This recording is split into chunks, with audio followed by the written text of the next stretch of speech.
good. It's good. We're happy to have you, though, Rev. Yes, we are so happy to have you, Rev. Well, good evening, Bethany family. As you guys know, it is 5:30.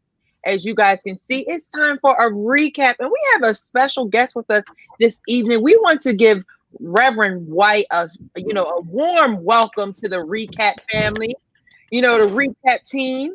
We like to recap, this word. Rev, you fit right in with this group.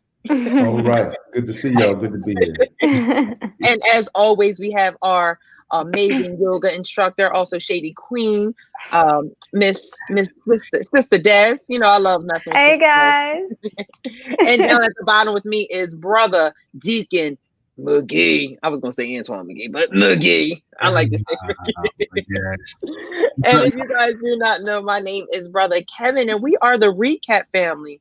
But before we get into anything, before we discuss anything, we always say how important it is to share right now.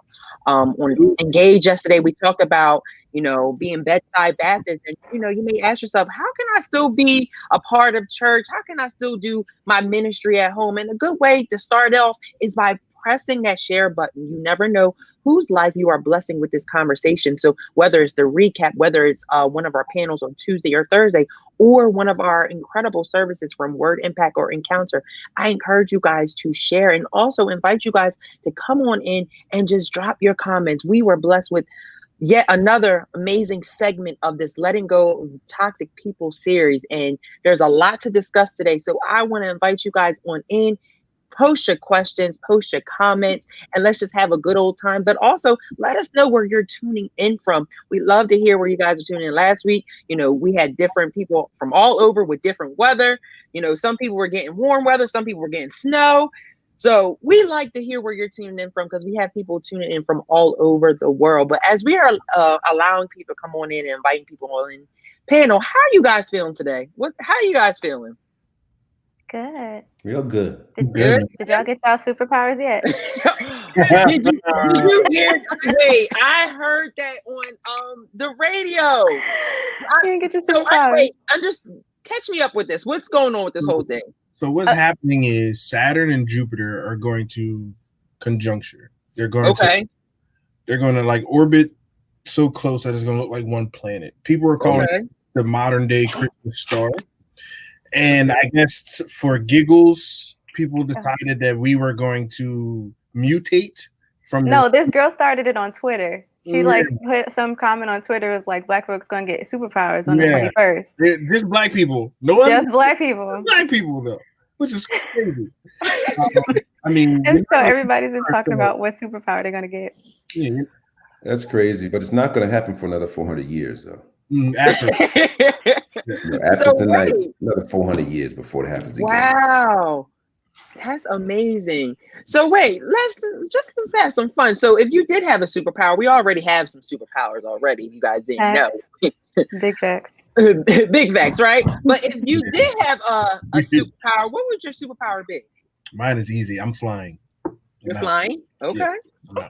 Wait, Anton, I saw somebody said they wanted to get they were gonna fly through the air, and it was like a picture of Mary J. Blige like doing this the whole time. You know what it is you do all the time, Kevin? They were doing that through the air. I was dying. That's my favorite J. So what would your favorite? So we have flying down here from Deacon. Rev, what would your superpower be? Well, I think my daughter and I have had this conversation when she was really young, but if I had a superpower, since I've traveled so much, it would be wherever I go, I'd be able to speak the local language. I think that would be the coolest thing.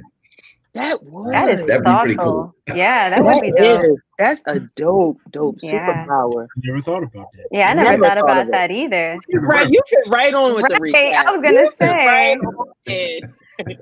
Sister Dad, what about you? I feel like I would want to be able to teleport like through time and stuff. Like not only to different places, but like through time. Yikes. Back and forth. Yeah. Not change anything or like do anything, but just like the witness. Yeah, kind of like a there you go. Like a Doctor Strange type of thing. Just like go through different things and I'd like to go back. I just don't know if I want to go forward. I don't know if I want to see Right. Yeah, I'm scared. I'm being scared of that.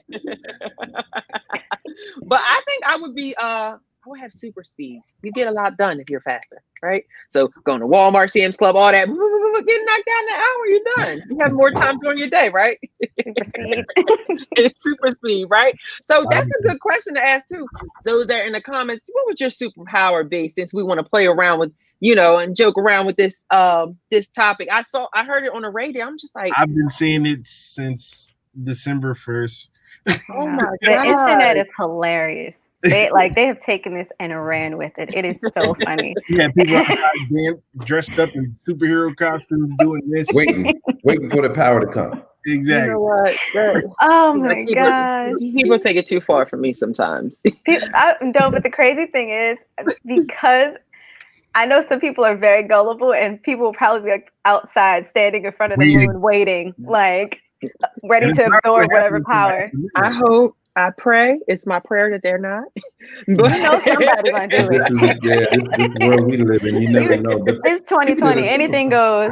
This superpower. How much? We know we only use 10% of our brain. How much of the Holy Spirit power do we really tap into?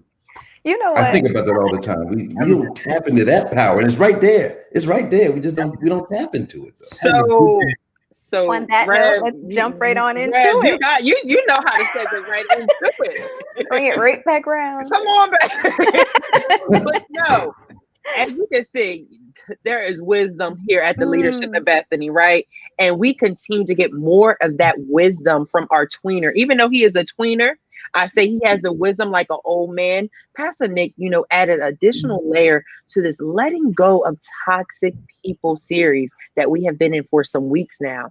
And he named this sermon in particular, Toxic Insecurity.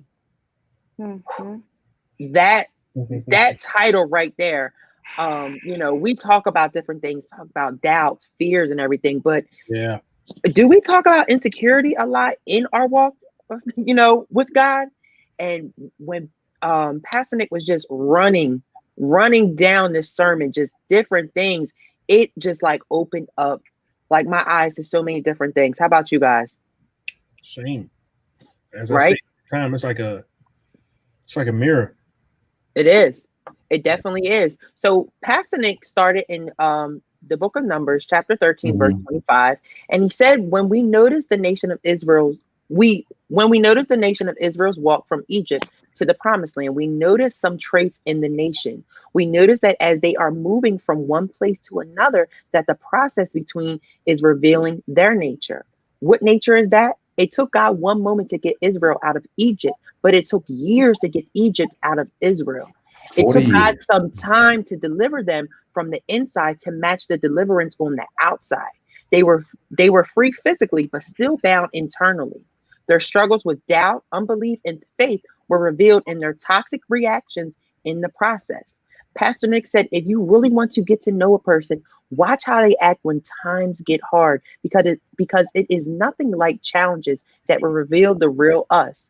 You will notice that when God brings the nation out into the promised land, that internally they are still shaped by their slavery. What happened to them in their past has shaped their character and who they are. Internally, our emotions and thought processes have been shaped by previous experiences, whether they were good or bad. So, panel, my first question always, what are your thoughts and feelings about this additional piece to the Letting Go of Toxic People series? Well, I'm sorry, Dad. Go ahead, Desiree. Go ahead. No, I was just gonna say, a lot of times we don't talk about our insecurities. We block those things and don't want to discuss them because you want to put on the face of perfection. And so the fact that he did go through it and break it down and made it in such a way that you need to work on it, for the better. I was very appreciative of it. Yes, love it. Rev, did you want to add? No, I fully agree. I fully agree with what you said there, Desiree. So many times we see insecurities in others, but we're not paying attention to the insecurities in ourselves, right? Yes. And as Pastor Nick said yesterday, as God took the people out of Egypt, but the Egypt was still in the people, so to speak. And many times God moves us from one place to another, and we can see him starting to move us, but for whatever reason, we tend to hold on to where he's moving us from, as opposed to just going to and going along with him. We all know I can do all things, greater is he that is in me. We all know that stuff, but we have to actually embrace it and let him pull us along. So it's an important aspect that Pastor Nick talked about yesterday, that how do we look at this from a self stamp of not anybody else, me? How am I dealing with my insecurities, and how do I get through that and get through it with God, right? You get through it with God. Yeah, and if I could just add on to that, I feel like this was a great way to, Pastor Nick and Bishop, when they do these series, it's always incredible ways how they bounce off of each other. So, in the beginning of the series, we talk about, those toxic people that are around us, whether our friends, our immediate family, and the Bishop started talking about that toxicity. Now, Pastor Nick is now we identify the toxic people around us, that toxicity around us. Now let's look at what is, basically the foundation for that toxicity, which is the doubt, which is the insecurities. But like you said, Rev, I think it's now like looking at it like saying self, like we can quote scriptures, we can say different sermons, but when it comes to actually allowing it to apply to us in our situations, that sometimes is an insecurity for us. Yeah. No, you're right. Deacon Antoine, did you want to add? Nothing new, but I mean, I just thought it was a fantastic addition to the series already. I felt as though he was adding another piece to the puzzle, how to deal with our toxicity. Yes. And how to recognize our own insecurities in regards to the things of God. Because we know our insecurities in regards to other things, but the key thing is how some people think it's oxymoronic to be insecure about God, but the reality is he asks us to do things, touches those insecurities. So it's a fascinating thing to hear, even in a sermon, of that caliber. Yeah. So we will notice in the text that whenever a need comes up or a problem arises, it was an opportunity to trust in God, but they kept failing the test. Following that, every time they came to a test, they failed because their negativity produced a nature of chronic complaining. Their past produced a nature of chronic complaining, and their internal negativity produced a response of chronic complaints. With that being said, toxic people are chronic complainers because they get into a jam and the first thing that they start to do is complain. Pastor Nick said that complaining about God is a sin and complaining to God is a psalm. So let me ask you guys, like we always, each week, we love being transparent and we love just being real about things. So let me ask you guys, what are some steps that you take that help you stop complaining about certain things and instead see it as a lesson or a blessing? That's a really good point. This is a long time ago, probably 20 years ago. I was going through something, and Bishop asked me, he said, "How you doing?" I said, "It could be a lot better, but it could be a whole lot worse." And that for me is the key right there. How do I make sure I'm focused on how blessed, how things could be much worse than they really are, right?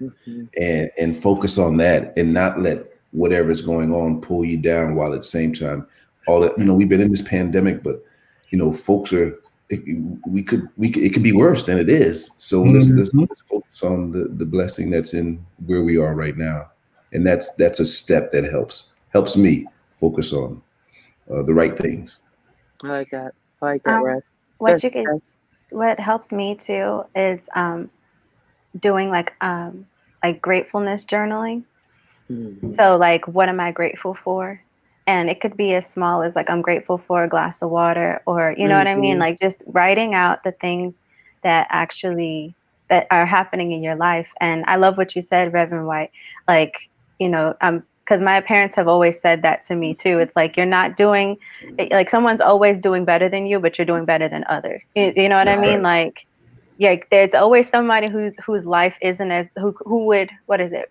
Someone would always want to be in your shoes. You would always want to be in somebody else's shoes. That's right. So it's like, be comfortable in where you are and where you're standing, So, but yeah, one thing that helps me is like writing just like jotting down like literally what I'm grateful for, because even like, oh, I don't like my job, but at least you have a job. Oh, I don't like this, but at least I have a car. You know what I mean? So it's like you can't. Again, there's people that are out here suffering where it's like you have these things, and not even just things, but you have people, you have family, you have loved ones. Like, what do you have that is good, that is positive? Hold on to those things, and don't think about the ones that you're missing out on, or missing out. I love that. She's preaching. Yes. Welcome to the recap.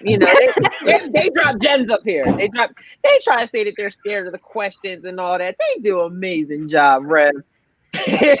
Go ahead, Deacon, because I know you got some gems you got to drop tonight. Pressure. God. I think for me, I just being thankful at all things, and remembering that it could be worse. And remembering that God is good even when the situation is bad. That He's always there, He's always present. The main thing that I typically do is I just appreciate the small stuff. Yeah. The fact that I do, as Des said, I do have a job. The fact that I can walk on my own, I can hear on my own.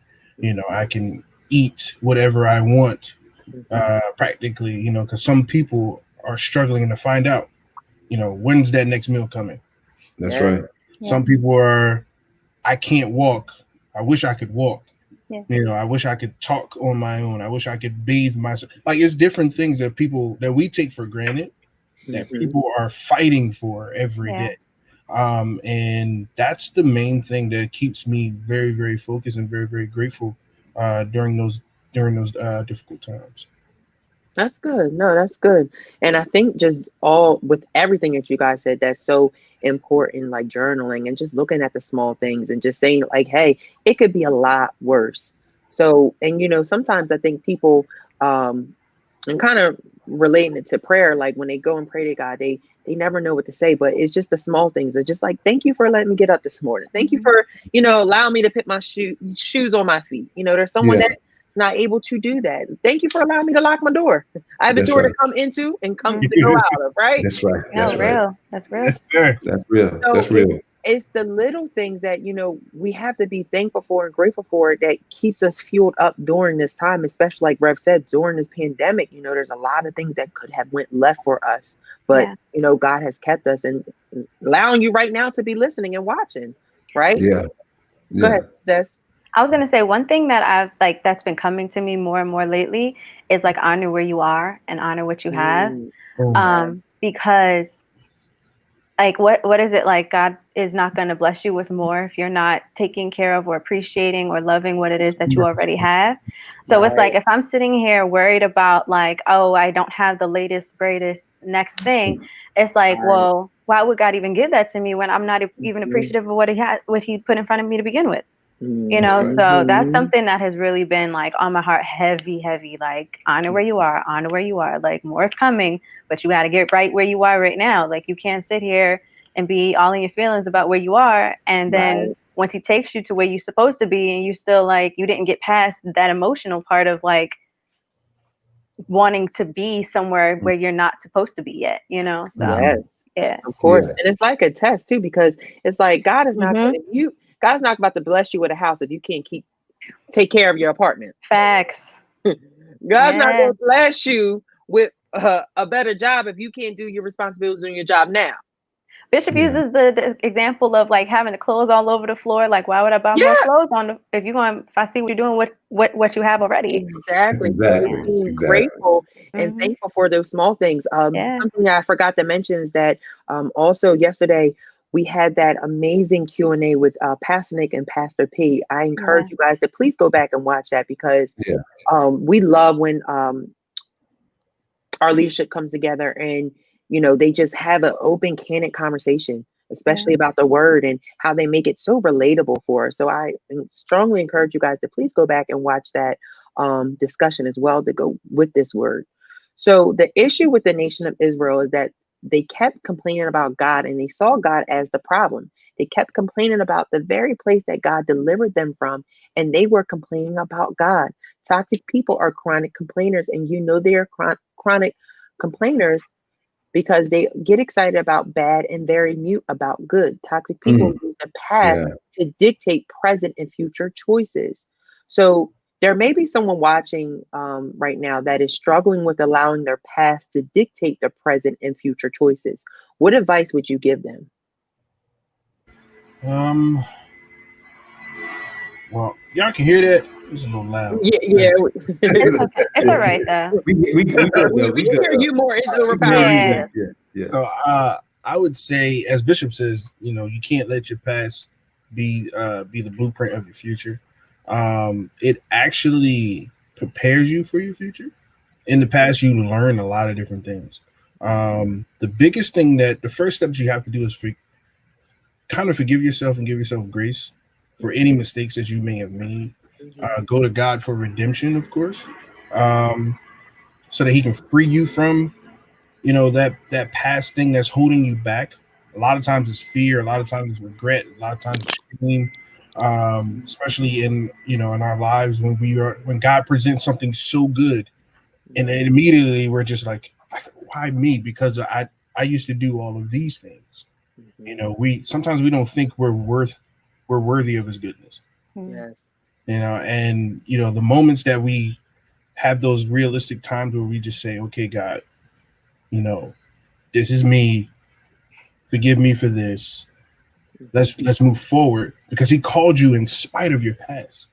He chose you in spite of what you did back then, and he's going to use that to propel you. Like, this is why so many people have these great testimonies, because God uses those things that we did that weren't the best to show his goodness in the end and to be an encouragement to somebody else. So just be encouraged. Your past, is your past, and it's back there for a reason. Don't go back there. That's right. Push forward, because God has something great in store for you. Right. Rev or Sister Des? Could you actually ask the question one more time? Of course. I said that there may be someone watching right now that's struggling with allowing their past to dictate their present and future choices. Gotcha. What advice would you give them? It's going to be hard, and it really and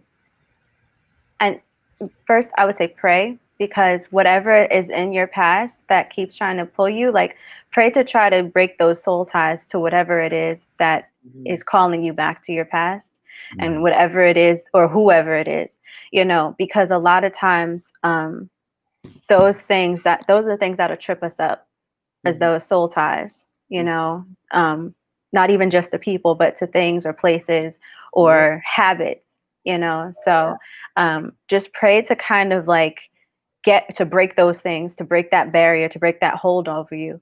I was talking to a younger Christian, and he's about, like, I think he's 18. And he was telling me how, not to put his business out there, I don't want to like share too much of his story, but he was just sharing with me how he was going through a situation that was really hard for him. And he had somebody pray over him, and he was praying while they were praying over him. And he felt the chains kind of break. Like, he literally said he felt everything drop off of him.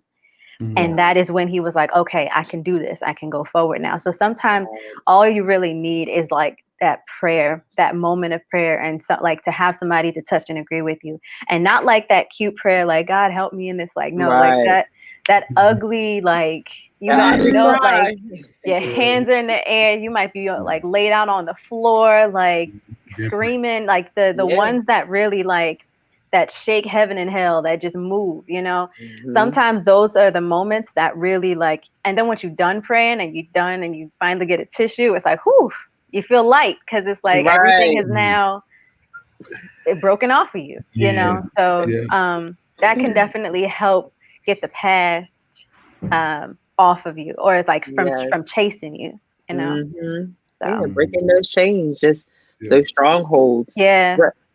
Rev White, would you like to add to that? What advice would you give someone?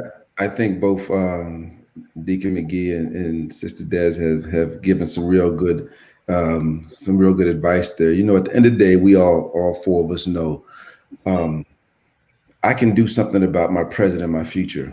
I can't do anything about my past. Jesus came and died and bled and rose again because to take away those past sins. As long as I've repented and in truth, and that doesn't mean I won't fall again. Doesn't mean I won't fall again. But he came and took care of that. And he's allowed the Holy Spirit to indwell in us so that our present and future can be what he would have it to be. So we get hung up a lot of times, and people will make you get hung up on your past. Yeah. When Jesus said, hey, hold on now, you know, you come to me now. For those that are believers, you've come to me and I've redeemed you of that. And if you don't believe, guess what? I'll do it for you too. You know, and we have to grab onto that and not let ourselves or others hold us prisoner to what happened in the past. Yeah. Because we can't change it. But Jesus has taken care of that for us. But we can deal with this present and we can deal with this future. And it makes it okay. And then when we're doing that and we get into a place where we're actually able to serve others, whether it's at home, at work, at church, or wherever, it takes it feeds you when you're able to do something for other folks as opposed to just doing for yourself, like all of you do at the church every day during the week. But that helps you let go of those things and see that, hey, I've grown from this and I can now give and be of help to others. Yeah. That's so true. That's so true. I think you said something powerful there when you said, like, for yourself, like, let go, like, don't get in the way of yourself from the past, you know, because I think a lot of us do that.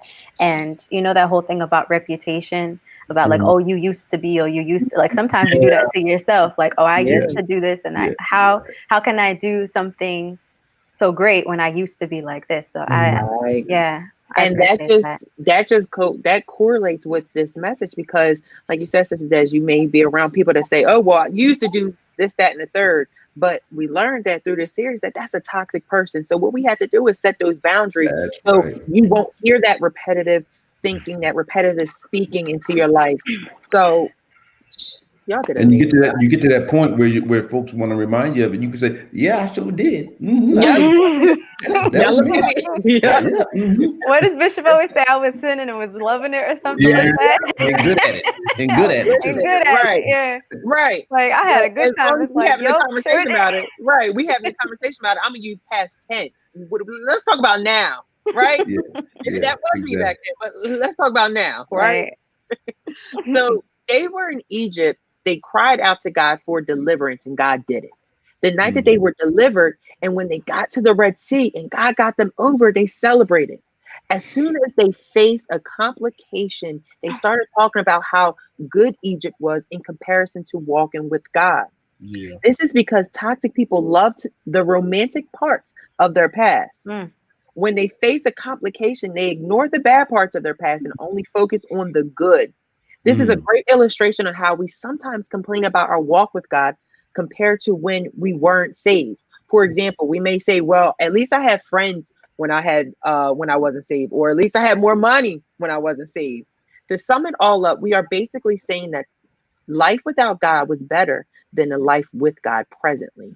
Toxic people fall in love with the romantic parts of their past. I don't even have a question. I just want to hear your opinion. What is your opinion about toxic people being in love with the romantic parts of their past? I said, Pastor Nick, now you stirring up some stuff now, sir. A full read. A full read. A full Christian read. That's what you call a Christian read. What's your opinion about that? Toxic people being in love with the romantic parts of their past. To me, it kind of reminded me of like an abusive relationship where you get beat up and be like, but you know, they love me. That's why they hit me so hard. Or that's why we keep.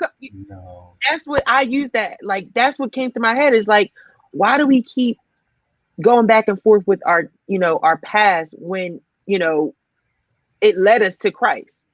That's right. That's right. That's right.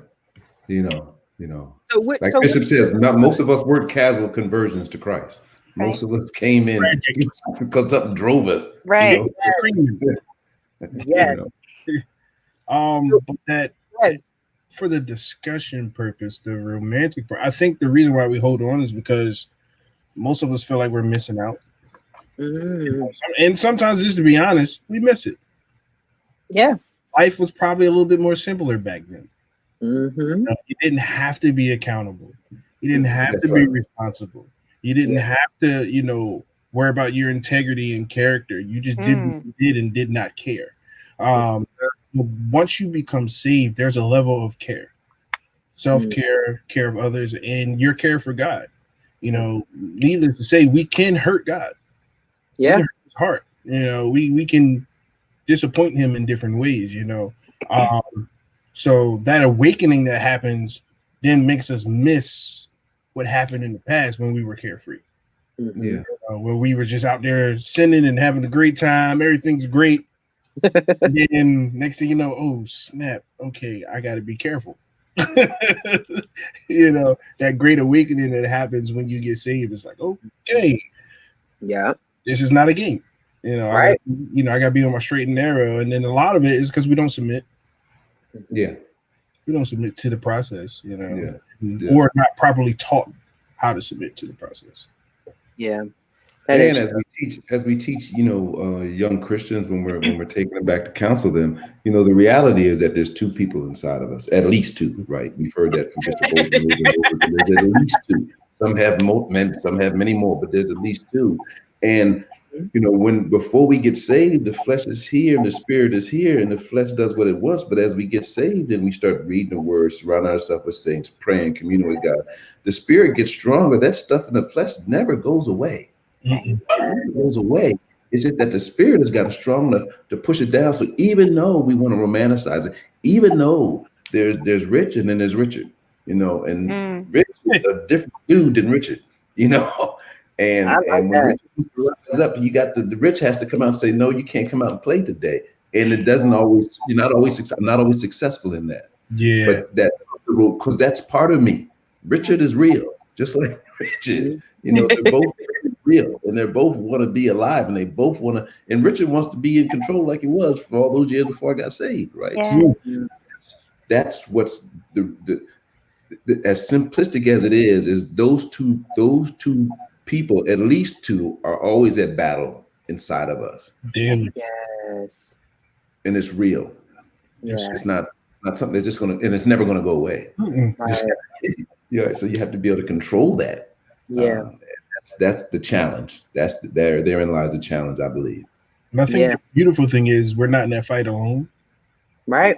That's why I said the submission part, where we have to be like, okay, all right, this person is up today. Let's pray and get him under control. Or your thoughts may go astray, and you're like, okay, let's bring it back in. That awareness and self-care as far as your spiritual man is concerned, because then with the two natures being alive, that causes friction, because then you're like, how come I'm not far enough in spirit? Well, you've been letting your flesh run the vehicle for a while, so you gotta, as you said, you gotta do that seesaw thing and put one up in front of it. I like that illustration. I like that. I'm borrowing it. I like that illustration. I'm just letting you know. You might see that. It's yours. It's yours. But as Pastor Nick said, with regard to Egypt and Israel coming out of Egypt, there's nothing wrong with fear and having a reverence for God. Because when you have that fear or reverence for God, you don't have to be scared of anything else. Right. But when you don't have that fear and reverence for God, you kind of have to be scared of everything else. Because you don't have any control. Right. So it's and they didn't have that. Even though he took them through, they didn't show that, that reverence, that fear of him when he brought them through. Without him, they would have had to fear everything because they didn't know what Egypt was going to do. Egypt was in control.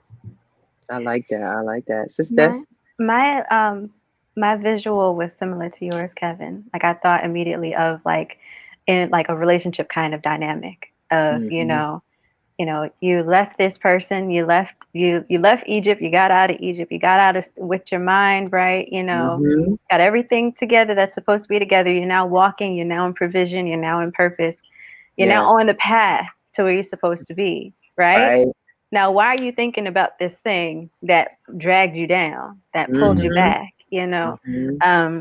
Yeah, no, my mind did the same exact thing as you, Kev, because I also, like, oftentimes we do that. And I think that plays on the insecurity, because it goes back to the, okay, am I not good enough to be here? Or like to move past this place? You know what I mean? Like, it's like, and I think that might have been the mindset of the children of like, in their head, they were still where they were, because it was like, well, we're in this great place now, but it's like, well, maybe we should have just stayed back there. At least we would have, you know what I mean? At least we had security in knowing whatever, like, it's like when people, what is it? What's the saying? Like, I forget what the saying is, but essentially it's like the devil I know was better than the devil I don't know. That type of thing. So it's like, the better the devil you know. That's something like that. But it's like, is that kind of thought process of like, well, I don't know what's coming, or I don't know what's ahead, but I know where I know who this thing is, what this thing is. So I'm gonna just stay and settle in here. But the thing that they miss, and the thing that I think a lot of us miss, is that because we are and we do walk with God, everything that we do has to be for our good, as long as we believe in Him. So it's like, okay, we had like, are you going to be insecure about it, or are you going to have faith? Like, and like, we've all been there. Like, I've been there. And so like, and it's like Rev White said, it is something that kind of, it doesn't go away, but it can get diminished. Like, it can, the one side can diminish, the side of insecurity, the side of doubt, the side of, you know, I'm not supposed to be in this place. It's like, no, you are. Keep growing on the other side, you know? So, yeah. That's really good. That's really good. I like that. And I think it just goes back to, like we always say, those comfort zones, right? Yeah, man. How we get, we don't grow, like Bishop teaches us. You don't grow in that, but you got to step out of it. So, you know, sometimes you gotta just let go and let God, right? So toxic people always focus on the hardship and not the promise. They are so caught up on the giants that they lose faith in what God said. They are so caught up in what it will take to receive the promise that it will override the promise that God gave them. Pastor Nick wants us to remember that the path to promise is paved with adversaries. And if God gave you the promise, then the overcoming of the adversaries is a part of the process. Toxic people focus on the negative to validate their fears. They only focus on the hardships to give them a reason not to do it. They look for ways not to do it, and then they find the confirmation so they will not do it. They will go into it knowing that they don't want to do it, only to find a reason not to do it, no matter how big or small it may be. If God gave you the promise, He also included the hardship. So, panel, I want to discuss this idea of toxic people focusing on the negative to validate their fears. What were your initial thoughts when Pastor Nick said that in the sermon? I think, like, in the recap, I mean, not in the recap. We're in the recap. in the discussion with Pastor P and Pastor Nick, they mentioned something about, like, what did they say? Like, if you, say it again, Kev, because I just had it and I lost. Focusing, toxic people focusing on a negative to validate their fears. Right. So it's like you put yourself in a situation, and what they say, like you put yourself. I'm paraphrasing what they say. Like, you put yourself in a situation, and you know, you're telling yourself, like say in a job situation, it's like, oh, you know, I'm not gonna be good at this job, I'm not good enough for this job, or you know, you're just talking down the whole time, you know, when people around you are like, you're gonna do great, but then on the other end of it, you end up messing up because you psyched yourself out the whole time talking negative. So what is it? The self-fulfilling prophecy. That's what it is. That's what I'm like, they said something and it was like, what is it? The self-fulfilling prophecy is like, whatever you're doing, you're talking yourself, you know, you're manifesting this whole thing because you're sitting here talking all of this death over yourself, where you should be talking life over yourself and over your situation and over whatever you're trying to do, you know? So that was heavy, because I think a lot of people do that, you know, and that, again, that's insecurity moving in you. you thinking you're not good enough for something. So it's like, oh, I'm not good enough for this. I'm not even going to try. Or this person's going to hurt me, so I'm not even going to try to go there. And it's like, no, like, be vulnerable. Open yourself up because you don't know. You know, like, stop speaking death over yourself and over your situation. Because, that's right. You know, what is the, yeah. No, that. I mean, I think you're right on top of it, right, Sister Des, because, you know, you think about an athlete, you know, we have all these examples in the Bible, whether it's athleticism or judicial or agricultural or legal. An athlete doesn't go out there to lose. When they go out there, they're believing they're going to win. Right. You know, a farmer plants, he's believing his crop's going to come up. And many times, as you said, when we get that negative energy, whether it's self-fulfilling prophecy or it's because we've surrounded ourselves with that type of energy, we sometimes and oftentimes are the reason why we aren't successful when we don't go into that thing thinking, I'm going to win. Well, God has told us we're going to win because he already won. It's finished, right? So we have to make sure we stay there and do like David. Many times we've all had to do. We've had to encourage ourselves. You have to encourage ourselves. You know, sometimes it's not quick. Encouragement is not going to come from anybody. It has to come from within. But we have to go into this thing thinking we're going to win, that we belong, we're children of God, we're heirs to the throne, et cetera, et cetera, et cetera, et cetera. Right. Go ahead, Rev. Deacon Antoine. I ain't got no. But it's crazy to me how you know, some people think like they should expect good things if they continue to have a negative mindset. So that's like it's kind of like if you keep saying, oh, let's say you're in school, I'm going to fail this test, I'm going to fail this class. You're going to fail. You're already putting that in your mind. So you're already putting it out there like, oh, this test is going to be hard, or this paper is going to take me out, or something like that. But it's crazy how you have that negative mindset, but they still expect a little bit of, you know, some goodness to come in there, right? You know what's crazy? I'm sorry, Dee, go ahead. No, go ahead. I'll wait. I was just gonna say it's crazy because people in the world understand that thought process.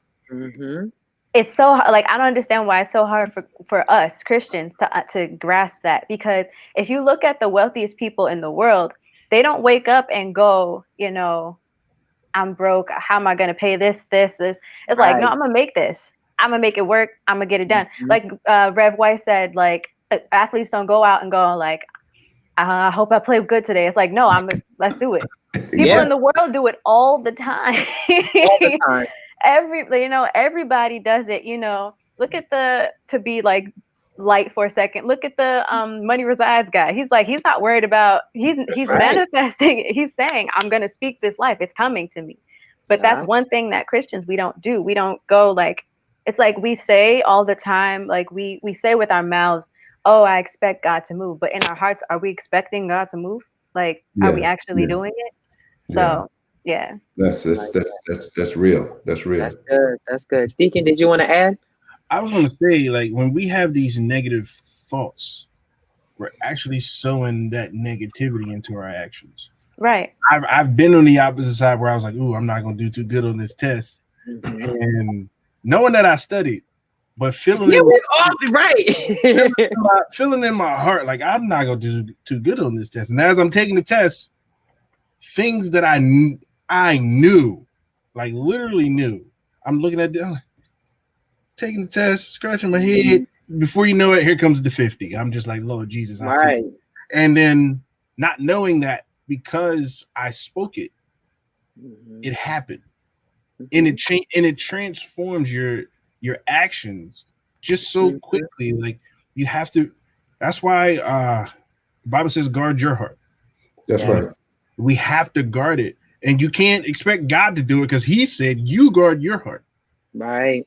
You know, that's our responsibility. And we have to sometimes guard our heart from our own negativity.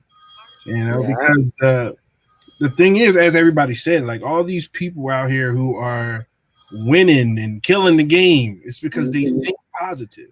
Yeah. A negative moment, sometimes they don't even let it come out of their mouths. Right. Because once it comes out of your mouth, it becomes a very permanent thing. Yeah. We have to be careful where it really flows out of our mouth. It's okay. If it's here, it's okay. As Bishop says, if it gets here, it's okay. Just don't let it come out of here. Yeah. Because once it comes out, can't get it back. It's a wrap. It's out there.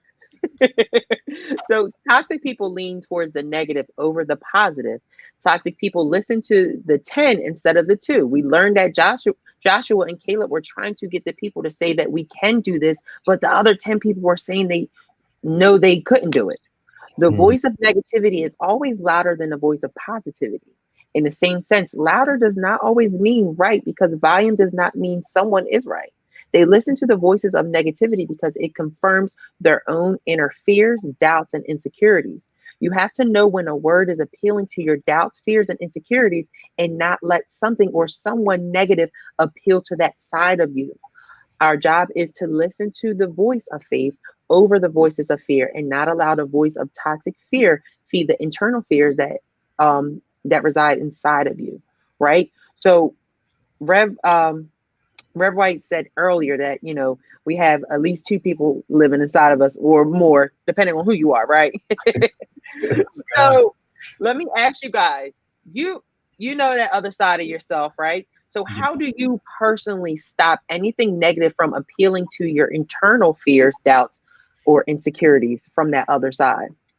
One, I isolate myself from people who would feed that negative side. So if I know, for instance, I just dropped a single on Friday. Yes, congratulations. Thank you. So doing that, there was a lot of internal wrestling going on. Think, you're not a gospel person. You sing it, but your real heart is in R&B. And other people were like, nah, man, you should be doing secular music. You should be doing that. And it was a very vulnerable place for me, because if you listen to the words in the song, I'm speaking a very vulnerable prayer, where I'm telling people exactly where I am in that moment. It's like a modern day psalm. So in doing that, people were like, nah, dog, don't do it. What are people going to think when they hear this song?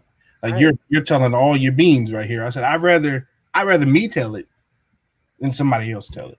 But I said, I also rather it bless somebody than me hold it in and then not bless anybody else. What good is it doing sitting on my computer? Right. Exactly. Good.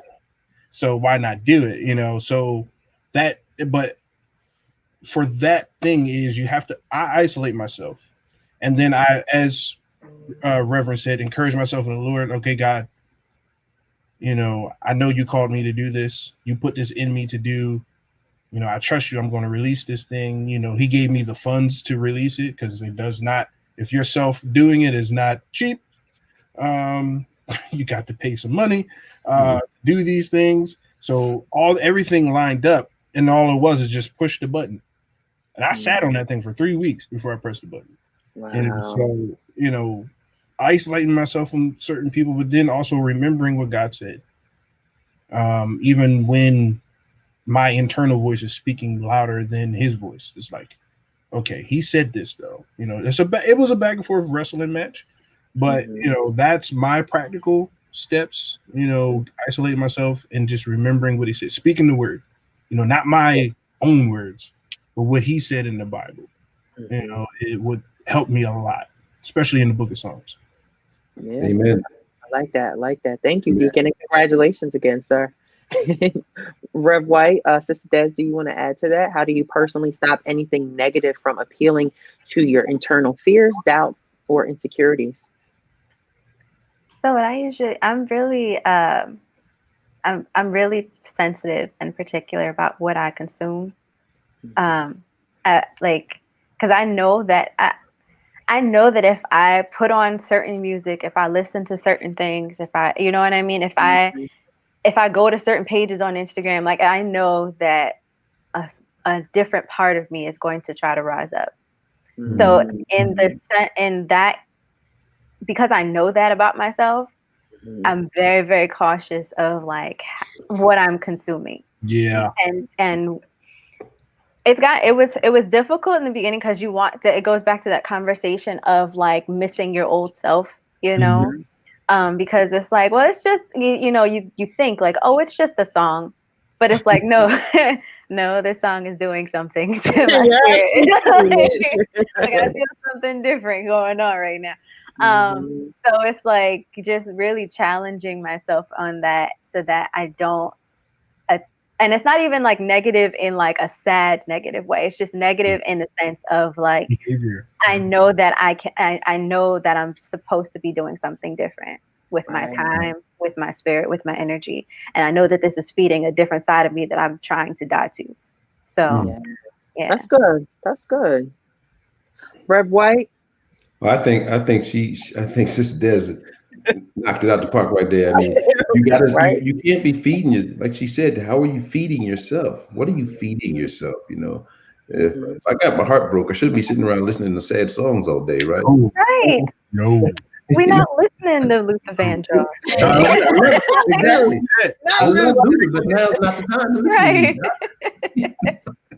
to him. And that can be, whether it's and a lot of times, and this is real talk, as believers, there's some type, when we're in those places, there's some type of gospel music we shouldn't be listening to either, because it can kind of make you sad sometimes. Yeah, because some of them things are really, really dark. It can make you sad. So you got to make sure you're doing something that is uplifting and feeding you, and make sure you protect. You got to watch. I just like what Sister Desiree said. You got to watch what you're feeding yourself. Yeah.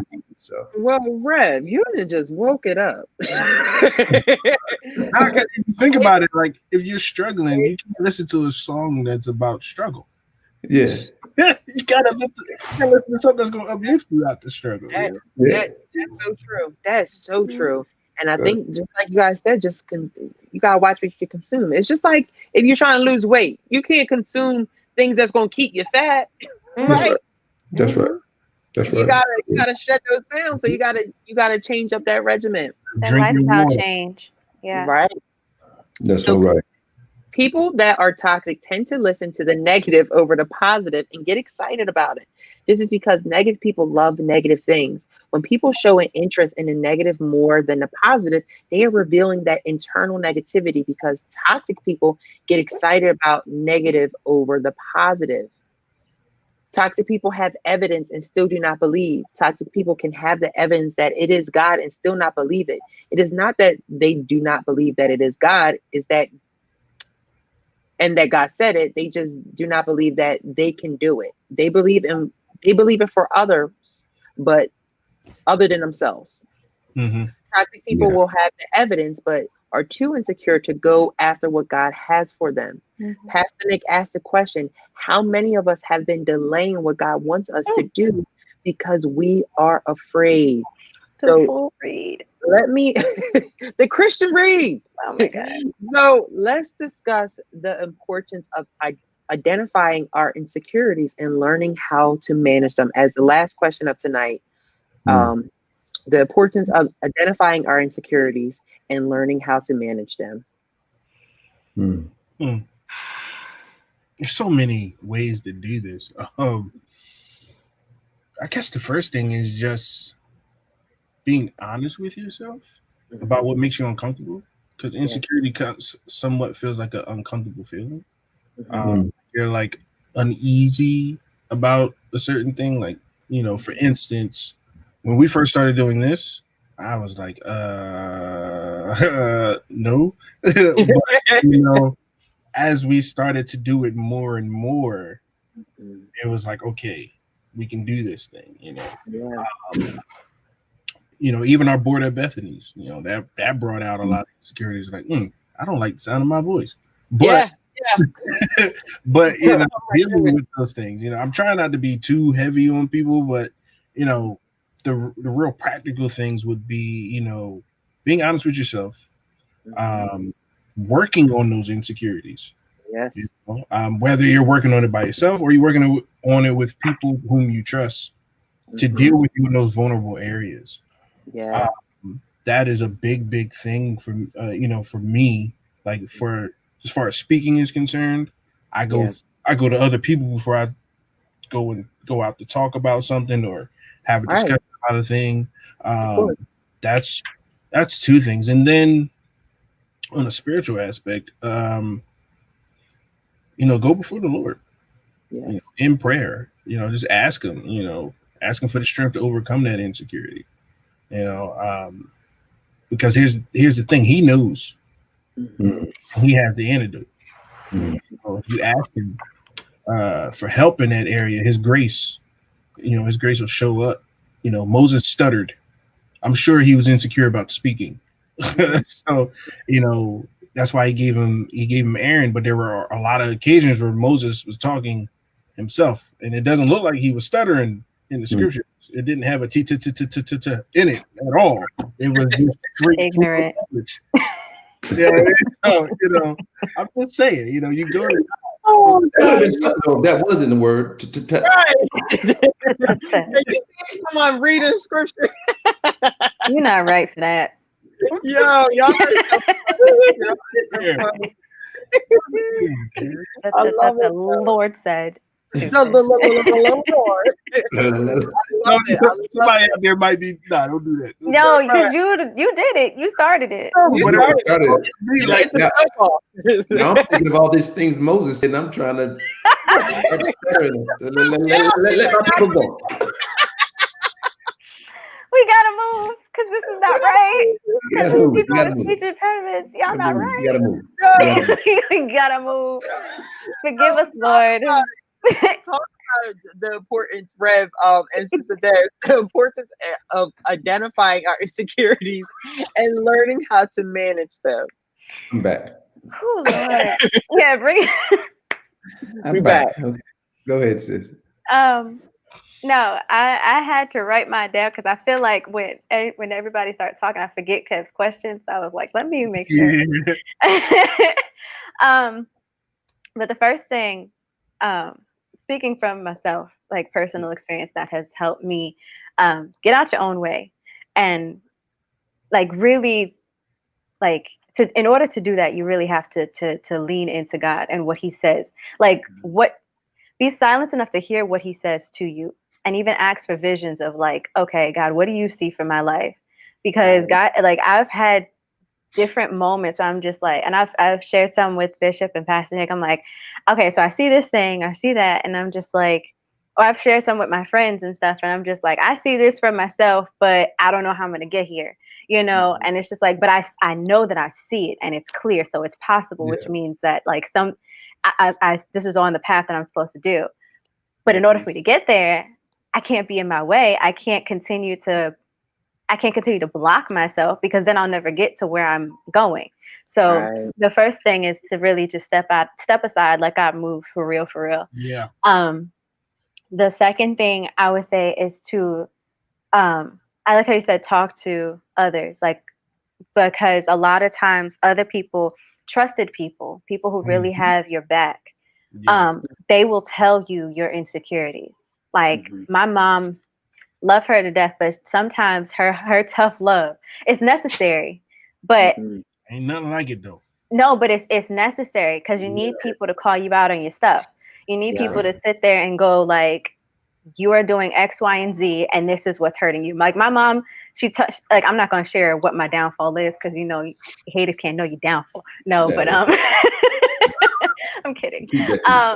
But no, like, you need people who are going to point out your flaws, your insecurities, not in a hateful or a malice kind of way, but in a way of reconstruction and proper criticism that goes like, hey, you may not have seen that this thing is hurting you, but I'm going to show you, like, fix this, align this. And once you do this, it'll be good as long as you get this in order. So go to people who you legit trust. And you really have like in your heart of hearts, they have your back. And then thirdly, just go for it. Just do whatever, do whatever that thing is, whatever that thing is that you keep holding yourself back from, I know y'all see my dog. Can you stop? Anyway, he's been whining all day. Anyway, so like just go for it. I remember in one of our fresh meetings a while back when we were in person. Oh, the fear factor. They Pastor Nick had us write down like 2 to 3 of things that we feared most. and that we really didn't, that really terrified us and challenged us to why they scared us so much. You know, like, and for me, all three of my things wasn't a fear of failure. It was like, well, what if I do succeed? Then what? You know, so just going for it, just doing it. And, you know, sometimes you miss your window of when like if you're supposed to, you know, write a book or something.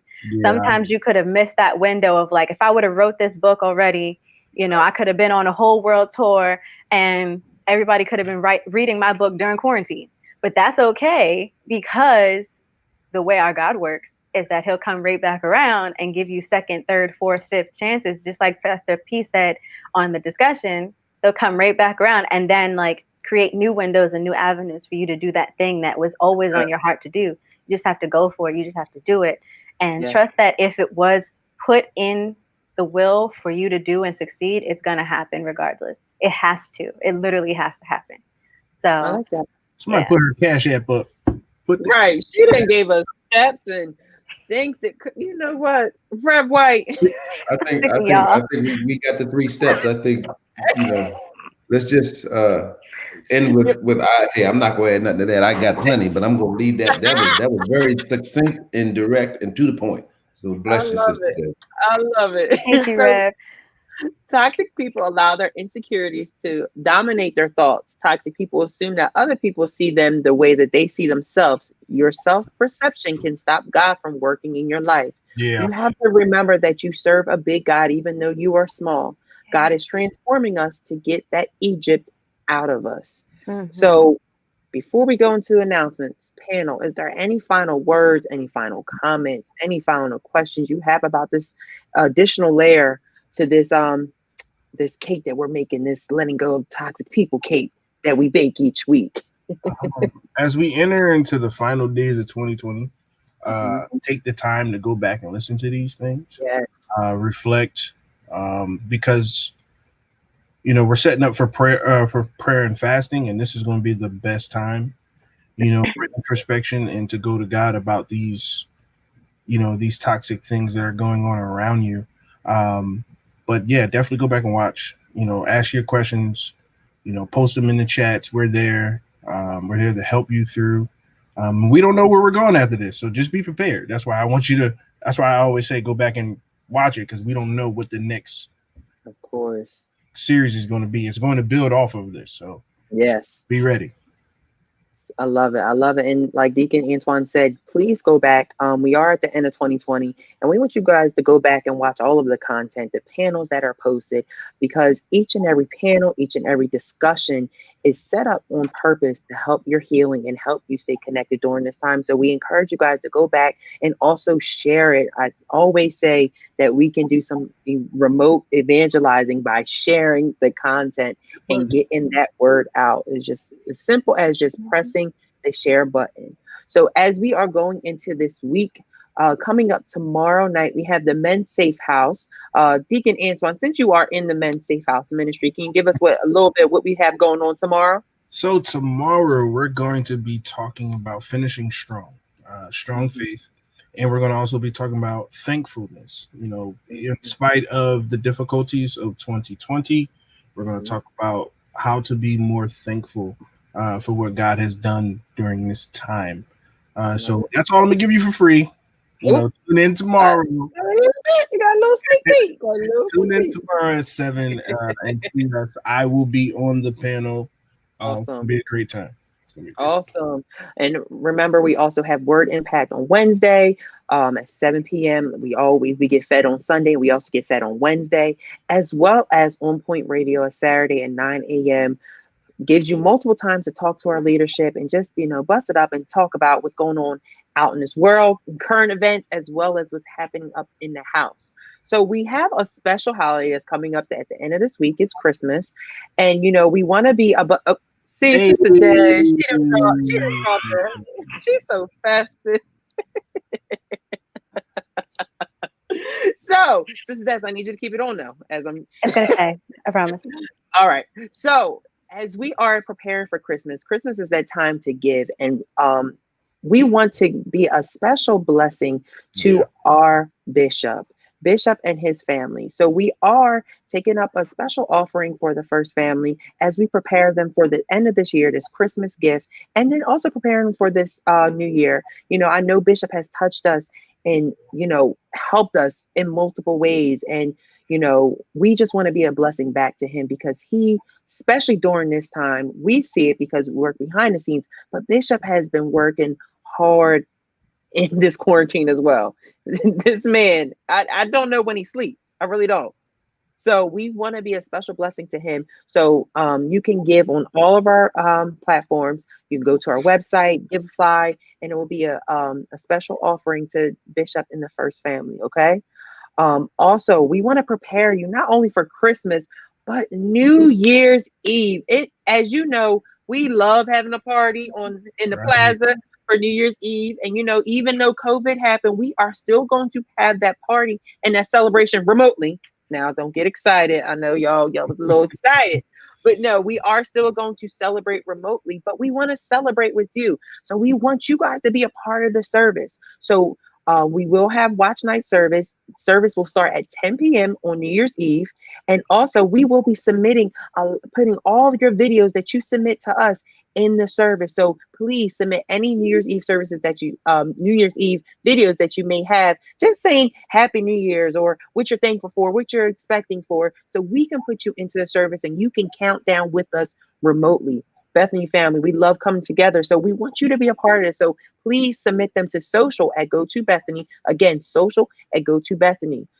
Some other reminders I just want to give you. Remember, we are starting our fast as we always do every year. We finished this year off strong by, you know, fasting into this new year and believing that God is going to do something miraculous in this new year. Right. And no better way to start this new year by just, you know, fasting and clearing your mind and just not just fasting from food, but fasting from all the negativity that we may have experienced this year. This is the purpose of this fast. And coming out of this quarantine and everything that we have going on right now, I don't think there's no better time to fast than now. Right. And going into this new year. So we will be starting our fast on December 29th. And, you know, we get to eat after watch night service, as well as taking up our first fruit offering. All right. You can also give that on all of our platforms, on the website, Giveify. You can also text it as well. So Bethany family, even though we are coming to the end of this year, we have some exciting things coming up and we want you guys to stay tuned. And then also as we are preparing for this new year with all this incredible new ideas and content that we have cooking up behind the scenes, we want you guys to go back and stream and make sure you share all the past content. The board at Bethany also are Engaged Live. We just experienced our 3rd week of Engaged Live. We are loving you guys engaging with us, you playing the games with us. You know, let us know what you want to see on Engaged Live as well, right? But Bethany family, we love you. We thank you for tuning in each and every week. Thank you for sharing the content and just being so consistent. On the behalf of the panel and myself, we want to wish you a very Merry Christmas. It is my prayer that this season brings you nothing but joy, renewed faith, and just happiness and peace during this time. No matter what we went through to 2020, we are believing that this Christmas season and this New Year's that we're going into is going to be something incredible. So Bethany family, please stay tuned to all the content that's coming out this week. And, you know, be blessed and have a very Merry Christmas. Panel, great discussion. Love you guys. Love Bye, you, guys. Bethany family. See you next Monday.